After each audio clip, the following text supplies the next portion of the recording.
En 1945, ces deux hommes et les pays qu'ils dirigent sont encore des alliés. Ils sont alliés au sein des Nations Unies et ils vont remporter la victoire contre les forces de l'Axe. Toutefois, alors que 1945 se termine, le président des États-Unis, mais aussi Winston Churchill, commence à être très inquiet de ce qui se passe en Europe de l'Est. Sur cette carte, que nous avons déjà complétée, Staline a obtenu de ses alliés des agrandissements. Ces agrandissements lui ont été accordés par Roosevelt en raison des efforts considérables que l'armée rouge et que le peuple russe a réalisés pendant la guerre, à Leningrad, à Stalingrad et ensuite. Dans les pays d'Europe de l'Est qui ont été libérés par l'armée rouge y reste, et des partis communistes, le parti communiste hongrois, le parti communiste roumain, obtiennent le pouvoir par des élections, plus ou moins truquées, et se maintiennent au pouvoir. Peu à peu, des pays communistes se mettent en place, qui obéissent à Moscou. Cette situation inquiète le Royaume-Uni et les États-Unis, qui se sont battus pour la liberté et pour la démocratie, et qui voient également l'influence de l'URSS s'agrandir. L'URSS est en train de devenir une superpuissance. Elle est une puissance idéologique, par le communisme qui fait rêver dans certains pays qui ignorent ce qui se passe en URSS, et ça devient une puissance militaire et une puissance politique, puisque des pays maintenant lui obéissent, elle a des alliés forcés. En 1947, Truman prend la décision, publiquement, il déclare « L'URSS a cessé d'être notre ami, c'est notre adversaire ». C'est le texte que vous avez étudié dans l'exercice, ce texte qui est un discours d'Harry Truman, qu'on appelle du coup la doctrine Truman. C'est-à-dire que les États-Unis considèrent désormais qu'il y a un adversaire, l'URSS, et qu'il faut tout faire pour empêcher que l'URSS étende son influence et que d'autres pays deviennent communistes et rejoignent cet allié. Et pour cela, il faut parfois apporter une aide économique ou une aide militaire aux pays qui ne sont pas encore communistes.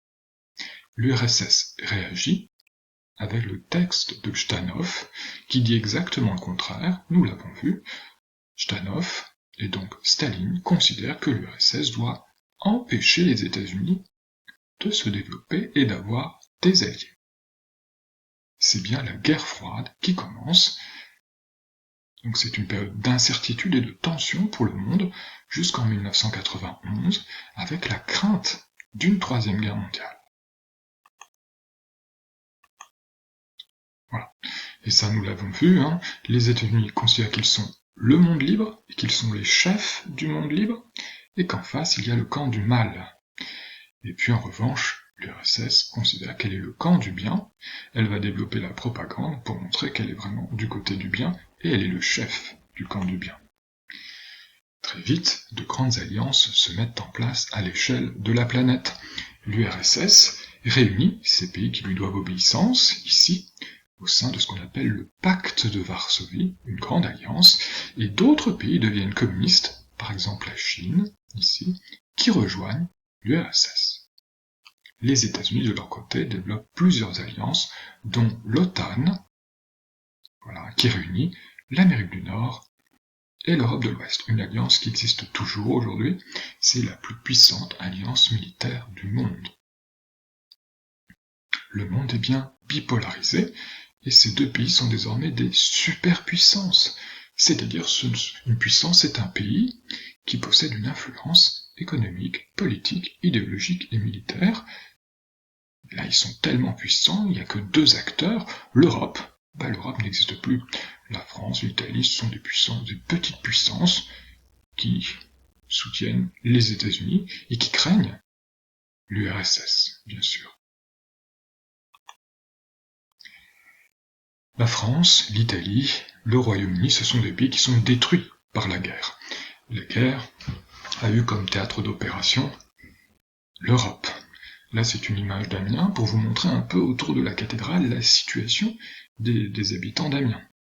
On manque de tout. On manque de charbon pour se chauffer, on manque de nourriture, les champs sont en partie détruits, et puis on manque de logement, on va vivre dans des bidonvilles, dans des baraquements. Une autre ville de France, Brest, avec 2 soldats américains, pour vous montrer l'ampleur des destructions. Ça veut dire que la situation des Français, pas que des Français, est compliquée. Il y a des tickets de rationnement, par exemple, jusqu'en 1949, pour le sucre, on a le droit à une quantité de sucre par semaine. C'est la même chose pour le pain, pour la viande. L'essentiel des tickets de rationnement vont durer jusqu'en 1947-1949 pour le sucre. La situation est donc difficile. Elle est difficile et les États-Unis proposent donc une aide économique aux pays qui le veulent bien. C'est ce qu'on appelle le plan Marshall, du nom d'un ministre de Harry Truman. Ce plan Marshall, c'est de l'argent qui est donné principalement à 3 pays. Là, ici, on devine que c'est l'Europe sur l'image.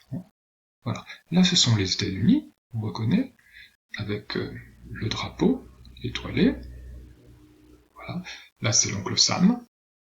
Il apporte, ici, une sorte de ciment qui va permettre de consolider l'Europe. L'objectif des États-Unis, c'est d'apporter une aide économique pour que les gens puissent acheter du charbon, acheter de la nourriture, qui viendront des États-Unis, pour qu'ils ne votent pas communistes et pour qu'ils demeurent des démocraties libres. C'est pour ça qu'ici il y a la Statue de la Liberté, dont le flambeau éclaire l'Europe grâce au plan Marshall. C'est une affiche de propagande qui vise à convaincre les Français que le plan Marshall est une bonne chose. Ce plan Marshall va permettre en effet à la France, au Royaume-Uni et à l'Allemagne aussi de se reconstruire assez rapidement. Enfin assez rapidement, il va falloir quand même 5, 10, 15 ans, ça dépendra des infrastructures.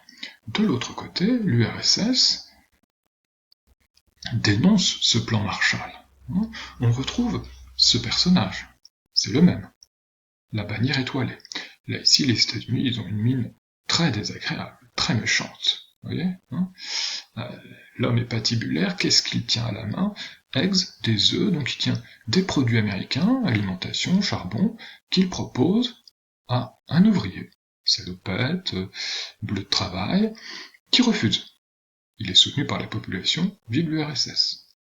Pourquoi il refuse? Parce qu'on voit bien que dans l'autre main, le plan Marshall, ça n'est pas que le plan Marshall, c'est aussi on vous vend des armes, et donc on menace la paix. Voilà. Cette affiche, elle est destinée aux Russes.